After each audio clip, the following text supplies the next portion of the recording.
Everybody, I wanted to give a quick overview of looking at our property tax data and verifying that we have the correct neighborhood associated with the property. So what I have here is our data set. I'm going to unhide these columns just to show you this is what you've been looking at for the last few weeks.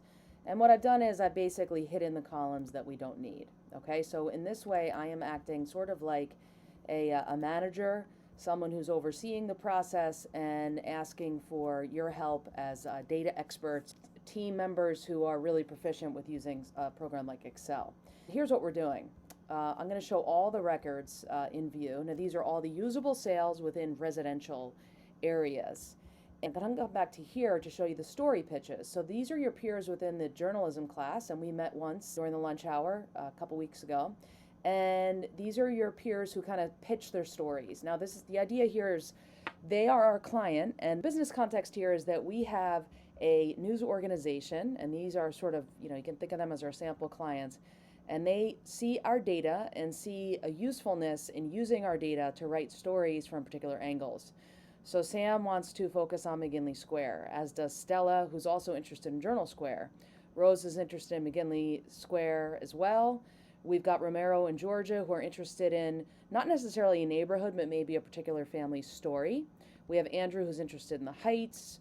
We have Isabella who's interested in the old and outdated system. Why are the assessed values high to begin with? And so on. So you can see a lot of these stories are based on neighborhoods, and that gets to the idea of making sure that our neighborhood classification, which is in column J, makes sense. What we want to imagine here is that this is data that is a starting point, but we want to verify that the data is accurate, and that's where your help comes in this next phase.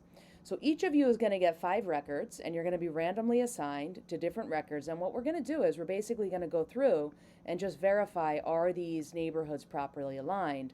And the way we're going to do that is we're going to actually take the address, we're going to copy it, we're then going to go to Google Maps, we're going to look for that property, and we're literally going to do this manual exercise of seeing where is this located. Now I'm from Jersey City, so I can eyeball this pretty easily and see this is the Heights. So if I come back here, I want to see, okay, the Heights, okay, that looks good. And you can see Barbara has already done this and she noted that it's good. And I'm just using this as my demo record, okay, demo record for the video. So I'll just put that in here. Now, if you're unsure of the map, if you can't go to this map and easily know where the neighborhood is, then that's what this link is for. You can click on this link. What you can do is you can use the layers and then the main neighborhoods for link over here to see an overlay, a color overlay of the different neighborhoods. This is a tool I found online. So we can use this for our purposes, and we're gonna code the neighborhoods. That way, if you're unsure, 20 Lincoln Street, we'll put that in here. We're gonna say Jersey City.